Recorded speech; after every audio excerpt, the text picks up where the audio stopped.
Hi students, welcome to my channel. In this class, we will discuss about batteries. When galvanic cells are connected in a series to obtain higher voltage, such arrangement is called batteries.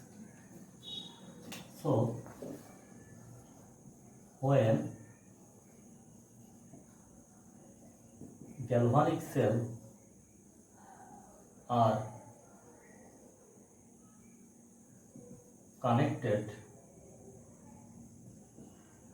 in a series to obtain higher voltage. Such arrangement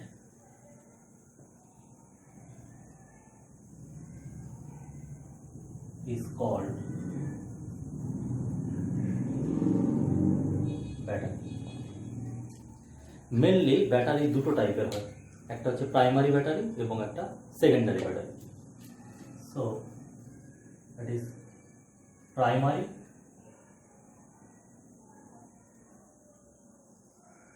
and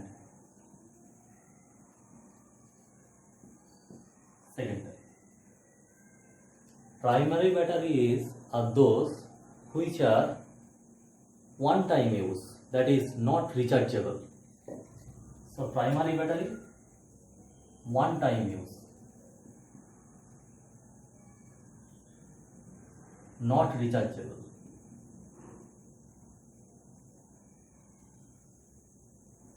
And secondary batteries are rechargeable battery.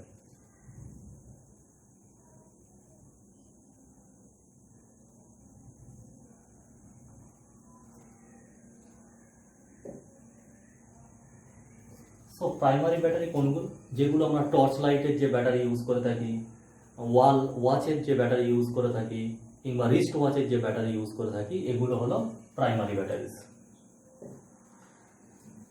Primary ব্যাটারিজের example হিসেবে আমরা দুটো ব্যাটারির এখানে আলোচনা করব। একটা হলো dry sell,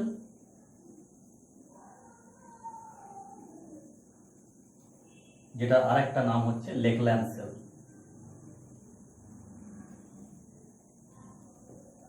এবং আরেকটা প্রাইমারি ব্যাটারির কথা আমরা এখানে আলোচনা করব, দ্যাট ইজ মার্কারি সেল।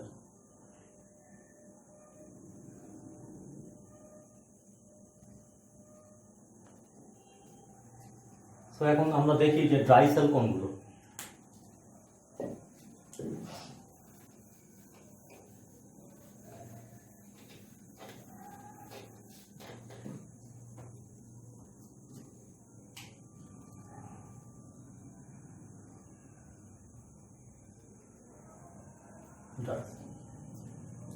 দেখো এখানে আমরা একটা ড্রাই সেলের পিকচার ড্র করেছি। এই যে মেটাল রডটা দেখতে পাচ্ছ, এই রডটা হচ্ছে carbon rod, that is graphite, which act as a positive end, so graphite act as cathode. এই গ্রাফাইট রডটা is surrounded by manganese dioxide. তাহলে ক্যাথোড হিসেবে আমরা কি ইউজ করছি? Graphite rod which is surrounded by manganese dioxide. এই manganese ডাইঅক্সাইডের বাইরে একটা ইলেকট্রোলাইট ইউজ করেছি। এই ইলেকট্রোলাইটটা কি? এই ইলেকট্রোলাইটটা হলো অ্যামোনিয়াম ক্লোরাইড এবং জিঙ্ক ক্লোরাইডের মিক্সচার। এবং এই বাইরে যে প্রোটেক্টিভ লেয়ারটা আমরা ইউজ করছি, that is negative and act as anode. এই যে বাইরে যে প্রোটেক্টিভ লেয়ারটা নিয়েছি, এটার নাম হচ্ছে জিঙ্ক, মানে জিঙ্কটা এখানে অ্যানোড হিসেবে কাজ করে। So that is a dry sell. So দেখো অ্যানোড হিসেবে আমরা কি ইউজ করছি, that is zinc rod.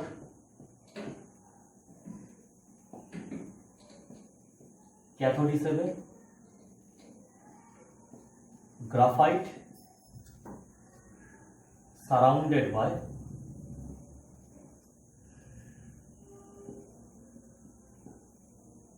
MnO2. Electrolyte is ammonium chloride plus zinc chloride. এই যে জিঙ্ক ক্লোরাইডটা ব্যবহার করছি আমরা, এই জিঙ্ক ক্লোরাইডের কাজটা কি? জিঙ্ক ক্লোরাইডের কাজ হলো এই যে ব্যাটারির ক্ষয়টাকে রোধ করা এবং ময়েশ্চারগুলোকে অ্যাবজর্ব করা। ফলে কি হয়, এই ব্যাটারির লংজিভিটিটা অনেক বেড়ে যায়, লাইফ টাইমটা অনেক বেড়ে যায়। এটাই হলো জিঙ্ক ক্লোরাইডের কাজ। সো এই সেলটাকে যদি আমরা রিপ্রেজেন্ট করছি, দেখো কি হচ্ছে। So zinc form Zn2+, that is anode cell, and ক্যাথোডে কি রিঅ্যাকশন হচ্ছে?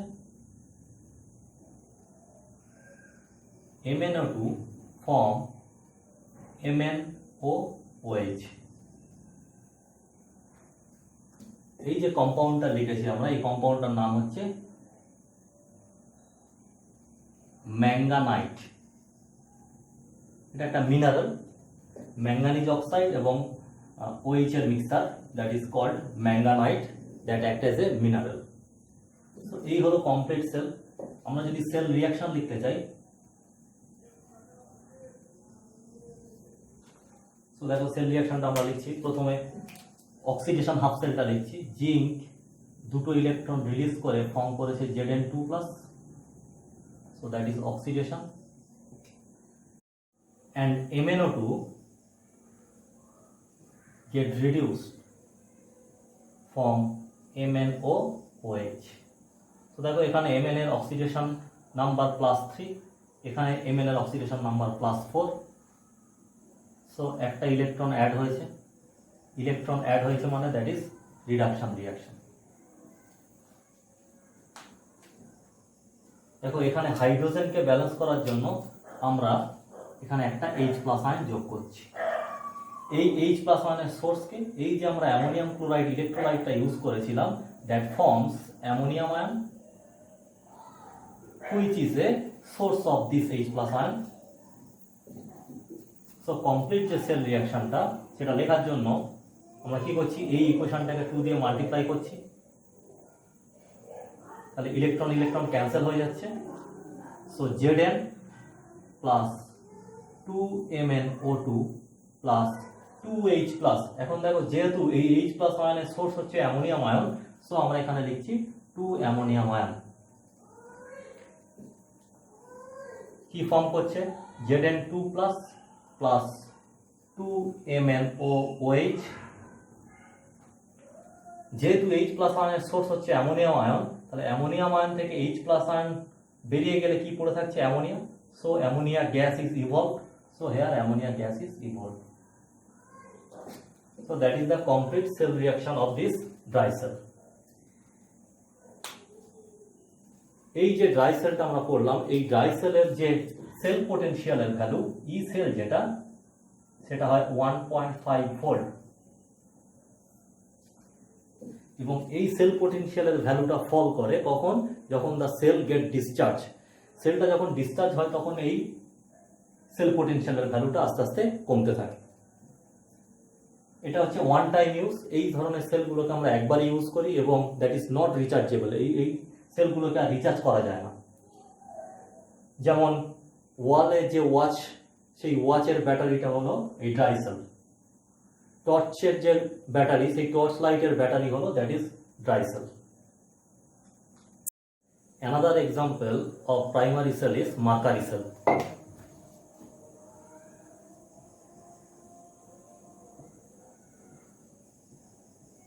Mercari cell used in small equipments such as wristwatch, hearing aids. এতে আমরা মার্কারি সেলটা ইউজ করে থাকি। এই মার্কারি সেলের অ্যানোড হিসেবে কি নেওয়া হয়? That is zinc amalgam. and cathode হিসেবে নেওয়া হয় মার্কিউরাস অক্সাইড প্লাস কার্বন। এখানে যে ইলেকট্রোলাইটটা ব্যবহার করা হয় that is KOH।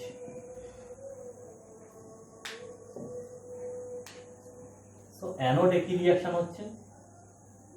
Zinc amalgam that gets oxidized from zinc oxide, and cathode কি রিঅ্যাকশন হচ্ছে, ক্যাথোডে হচ্ছে HgO mercurous oxide solid get reduced to form mercury liquid. So that is oxidation half cell and that is reduction half cell. Cell রিঅ্যাকশনটা আমরা একটু লিখে ফেলি। তো cell reaction কি ফর্ম করছে, জিঙ্ক ফর্ম জিঙ্ক অক্সাইড, এখানে জিঙ্কের অক্সিডেশন স্টেট 0, এখানে +2। তো দেখো যেহেতু ইলেকট্রোলাইট আমরা KOH নিয়েছি মানে অ্যালকালাইন মিডিয়াম, সো অ্যালকালাইন মিডিয়ামে অক্সিজেনে ব্যালেন্স করার জন্য এখানে আমরা একটা ওয়াটার যোগ করছি, হাইড্রোজেনটাকে ব্যালেন্স করার জন্য এখানে আমরা 2OH-।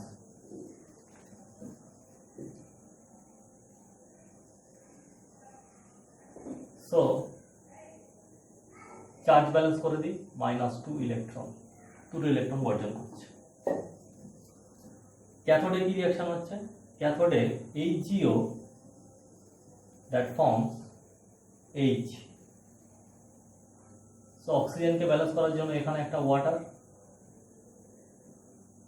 2OH-, চার্জ ব্যালেন্স করার জন্য এখানে 2 ইলেকট্রন, ইলেকট্রন ক্যান্সেল হয়ে যাচ্ছে। তো কমপ্লিট যে সেল রিঅ্যাকশনটা that is zinc plus HgO, water cancel হয়ে যাচ্ছে, 2H- ক্যান্সেল হয়ে যাচ্ছে। So zinc plus HgO solid that forms zinc oxide plus Hg liquid. So that is the complete cell reaction of mercury cell. এই mercury সেলের cell যে পোটেনশিয়ালটা, সেই sell পোটেনশিয়ালের value হয় 1.35 ভোল্ট, এবং এই যে ভ্যালুটা দ্যাট ইজ কনস্ট্যান্ট ভ্যালু।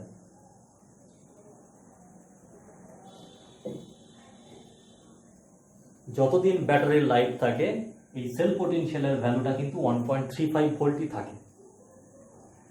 আমরা আরো এক ধরনের প্রাইমারি সেল পড়েছি যেটা হলো ড্রাই সেল, সেখানে কিন্তু সেল পোটেনশিয়ালটা আস্তে আস্তে ফল করে, বাট মার্কারি সেলের সেল পোটেনশিয়ালটা কনস্ট্যান্ট থাকে। সেকেন্ডারি ব্যাটারিগুলি মাল্টিপল টাইম ইউজ করার জন্য আমরা ব্যবহার করে থাকি। এগুলি রিচার্জেবল ব্যাটারি, একবার যদি চার্জ শেষ হয়ে যায় এগুলিকে ফার্দার রিচার্জ করা যায়, ফলে মাল্টিপল টাইম এগুলোকে আমরা ইউজ করতে পারি। সেই রকম সেকেন্ডারি ব্যাটারির এক্সাম্পল হলো লেড স্টোরেজ ব্যাটারি।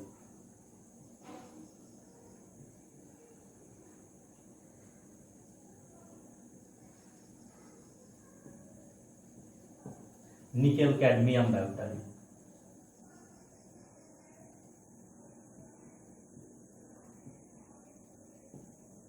তবে এই নিকেল ক্যাডমিয়াম ব্যাটারিকে এখন ব্যান করা হয়েছে, কারণ এই যে cadmium that is heavy metal and highly toxic.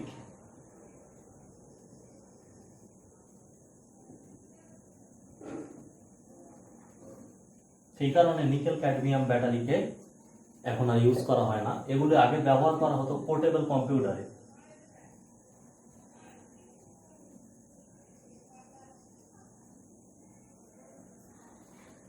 এখন এই নিকেল ক্যাডমিয়াম ব্যাটারির বদলে আমরা লিথিয়াম আয়ন ব্যাটারি ইউজ করে থাকি।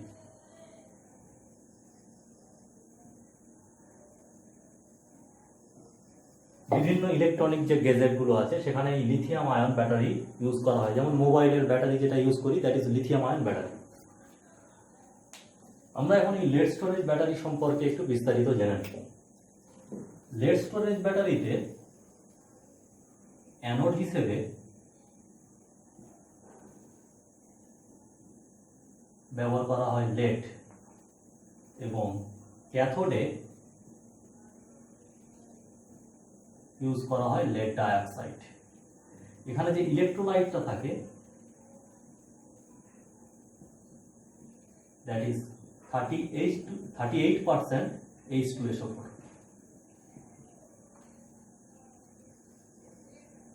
অ্যানোড সেলে যে রিঅ্যাকশনটা হয়, লেড ফর্ম করে লেড সালফেট, এখানে H2SO4 সলিউশন আছে, এবং ক্যাথোডে লেড ডাইঅক্সাইড থেকে লেড সালফেট ফর্ম হয়। এই হলো কমপ্লিট বিক্রিয়াটা। আমরা সেল রিয়াকশনটা একটু দেখে নিই। অ্যানোড সেলে কি রিয়াকশন হয়,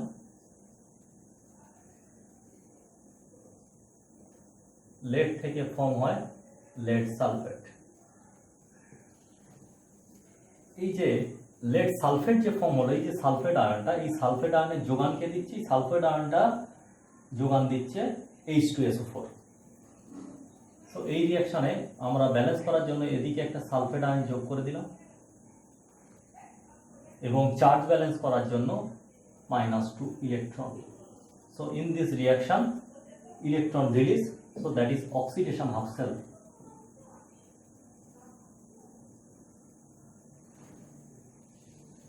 ক্যাথোডে কি রিয়াকশন হচ্ছে, লেড ডাইঅক্সাইড থেকে ফর্ম করছে lead sulphate. So lead dioxide থেকে ফর্ম হয় লেড সালফেট। সালফেট আয়নটাকে ব্যালেন্স করার জন্য এদিকে আমরা একটা সালফেট আয়ন দিয়ে দিলাম। অক্সিজেনের ব্যালেন্স করার জন্য that is 2H2O plus 4H plus, হাইড্রোজেনটাকে ব্যালেন্স করার জন্য এদিকে 4টে H প্লাস। তাহলে দেখো এখানে এই H প্লাস আয়নের যোগানকে দিচ্ছে, সোর্স হচ্ছে এই সালফিউরিক অ্যাসিড। চার্জ ব্যালেন্স করার জন্য আমরা এখানে দুটো ইলেকট্রন যোগ করে দিচ্ছি।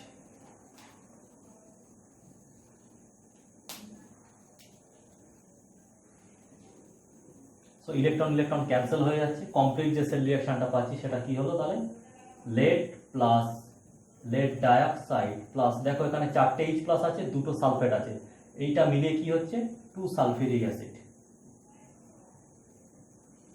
ফর্ম করছে কি 2 লেড সালফেট প্লাস H2O। যেহেতু এখানে ইলেকট্রন ট্রান্সফার হচ্ছে মানে ইলেকট্রিসিটি আমরা পাবো।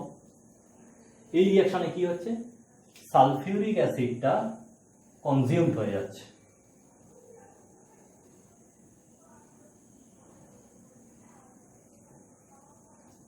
যদি সালফিউরিক অ্যাসিডের অ্যামাউন্ট আস্তে আস্তে শেষ হয়ে যায়, একটা সময় গিয়ে কি হবে, এই যে সেল রিঅ্যাকশনটা দ্যাট ইজ স্টপ, এই রিঅ্যাকশনটা কিন্তু বন্ধ হয়ে যাবে। তার মানে আমরা আর ইলেকট্রিসিটি পাবো না। তখন কি করা হয়, এই সেলটাকে চার্জে বসানো হয়। চার্জে বসালে কি হয়, যে অপোজিট রিঅ্যাকশনটা হয়। তখন এই লেড স্টোরেজ যে ব্যাটারিটা that act as a electrolytic cell, when charged, opposite রিঅ্যাকশনটা হচ্ছে, so 2 lead sulphate plus 2H2O plus electricity form lead plus lead dioxide plus 2H2SO4। মানে সালফিউরিক অ্যাসিডটা আবার কিন্তু ফর্ম হচ্ছে, আবার জেনারেট হচ্ছে। এই সালফিউরিক অ্যাসিড যখন জেনারেট হয়ে গেল, তখন আমরা আবার এটাকে আমরা লেড স্টোরেজ ব্যাটারি হিসেবে ইউজ করতে পারি। So that is rechargeable battery. এই ধরনের ব্যাটারিগুলো আমরা কোথায় ইউজ করে থাকি, অটোমোবাইলে ব্যবহার করে থাকি, কার, বাস ইত্যাদিতে এই লেড স্টোরেজ ব্যাটারি ইউজ করা হয়, যেখানে 6 or 12 lead storage battery are connected in a series।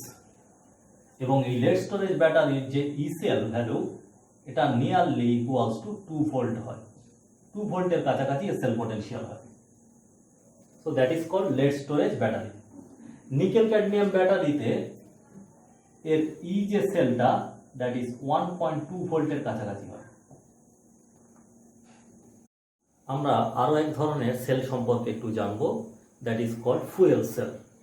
এই ফুয়েল সেলগুলো স্পেস ভেহিকলসে ব্যবহার করা হয়ে থাকে। এগুলি নর্মাল যে সেল আছে সেই সেলের থেকে কিন্তু একটু আলাদা, কারণ এখানে যে রিঅ্যাক্ট্যান্টগুলো সেগুলো কিন্তু সেলের মধ্যে থাকে না, বাইরের কোনো এক্সটার্নাল স্টোরেজ থেকে সাপ্লাই করা হয়। আমরা এখানে একটা ফুয়েল সেল দেখিয়েছি, দেখো এই ফুয়েল সেল থেকে বাইরে থেকে কি করা হচ্ছে, ফুয়েল সাপ্লাই করা হচ্ছে, হাইড্রোজেন সাপ্লাই করা হচ্ছে, এবং এক সাইড থেকে কি সাপ্লাই করা হয়েছে, এয়ার সাপ্লাই করা হয়েছে। এখানে দুটো ইলেকট্রোড ব্যবহার করা হয়েছে, একটা অ্যানোড এবং একটা ক্যাথোড। এই ক্যাথোড এবং অ্যানোডটা কার্বন দণ্ডের, that is carbon, which is porous মানে ছিদ্রযুক্ত। ছিদ্রযুক্ত কার্বন দণ্ড ব্যবহার করা হয়েছে। এর মাঝখানে একটা সলিউশন ব্যবহার করা হয়েছে, that is hot KOH। So কি হবে, হাইড্রোজেন এবং অক্সিজেন ফর্ম করবে ওয়াটার, তাহলে ওয়াটারটা আমরা এখান থেকে বের করে দিচ্ছি এবং যে ইলেকট্রিসিটি জেনারেট হবে সেই ইলেকট্রিসিটিটাকে আমরা কাজে লাগাচ্ছি, কারণ এখান থেকে ইলেকট্রন ট্রান্সফার হবে। আমরা এখন সেল রিঅ্যাকশনটা একটু দেখেন। So in anode hydrogen get oxidised in form of water. হাইড্রোজেনটা অক্সিডাইজড হচ্ছে ওয়াটারে, দেখো হাইড্রোজেনের অক্সিডেশন স্টেট কত, 0, এবং ওয়াটারের মধ্যে H plus OH minus, so হাইড্রোজেনের এখানে oxidation state +1, so that means hydrogen get oxidised. Balance করে দিচ্ছি আমরা 2 4, এবং অক্সিজেনের ব্যালেন্স করার জন্য এখানে 4OH মাইনাস, তাহলে হাইড্রোজেনটা ব্যালেন্স হয়ে যাবে এবং এখানে কি হচ্ছে, 4টে ইলেকট্রন ট্রান্সফার হচ্ছে। যেহেতু 4টে ইলেকট্রন রিলিজ করছে, so that is oxidation reaction. এই যে ইলেকট্রনটা রিলিজ করলো হাইড্রোজেন এই কার্বন দণ্ডে, সেই ইলেকট্রনটা অ্যানোড থেকে ক্যাথোডের দিকে ফ্লো করবে,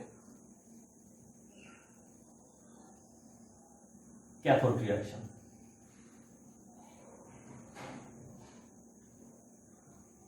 ক্যাথোডে কি হবে, অক্সিজেনটা গেট রিডিউসড, অক্সিজেন রিডিউসড হয়ে ফর্ম করবে কি 4OH মাইনাস। হাইড্রোজেনকে ব্যালেন্স করার জন্য আমরা এখানে দুটো ওয়াটার অ্যাড করে দিলাম, চার্জ ব্যালেন্স করার জন্য 4 ইলেকট্রন। সো এখানে দেখো এই যে ইলেকট্রনটা হাইড্রোজেন যেটা ছেড়ে দিয়েছে, সেই ইলেকট্রনটা অ্যানোড থেকে ক্যাথোডের দিকে আসবে এবং ক্যাথোডে গিয়ে অক্সিজেন ওই ইলেকট্রনটা কি করবে, নিয়ে নেবে, ফলে কি হবে, অক্সিজেনটা গেট রিডিউসড, অক্সিজেনটা এখানে বিজারিত হয়ে যাবে। So that is reduction reaction. So overall যে cell reaction, 2H2 plus O2, OH minus cancel, 4 electron cancel, that is equals to 2H2. So এখানে ওয়াটার ফর্ম হচ্ছে প্লাস ইলেকট্রিসিটি। এই ফুয়েল সেলগুলোর এফিসিয়েন্সি কিন্তু গ্যাস বা ডিজেল ইঞ্জিনের থেকে অনেক বেশি, সেই কারণে স্পেস যে ভেহিকলসগুলো আছে সেই স্পেস ভেহিকলসে এই ফুয়েল সেল ইউজ করা হয়ে থাকে। এই ফুয়েল সেলের সেল পোটেনশিয়ালের ভ্যালু 1.23 ভোল্ট হওয়া উচিত ছিল, বাট এটা 1.23 ভোল্ট হয় না। এই সেলের যে potential that is 0.6 to 0.9 volt হয়, কারণ এই রিঅ্যাকশনটাকে ড্রাইভ করার জন্য হাইড্রোজেন অ্যানোড যে সেলটা আছে এর উপর একটা ওভার পোটেনশিয়াল ব্যবহার করা হয়। এই ওভার পোটেনশিয়াল ব্যবহার করার জন্য যে এনার্জি রিলিজড হয় তার ভ্যালু কিন্তু কমে যায়, সেই কারণে সেল পোটেনশিয়ালের ভ্যালুটাও কিন্তু ফল করে। এর সেল পোটেনশিয়ালটা হয় 0.6 থেকে 0.9 ভোল্ট। সো আজকের ক্লাসে আমরা ব্যাটারি সম্পর্কে একটু বিস্তারিত আলোচনা করলাম। ব্যাটারি দুই ধরনের, প্রাইমারি এবং সেকেন্ডারি, এবং আরও এক ধরনের সেল সম্পর্কে আমরা জানলাম, দ্যাট ইজ ফুয়েল সেল। আশা করি তোমাদের লেকচারটি ভালো লেগেছে। যদি লেকচারটি ভালো লেগে থাকে তাহলে অবশ্যই লাইক করো এবং আমার চ্যানেলকে সাবস্ক্রাইব করো। Thank you.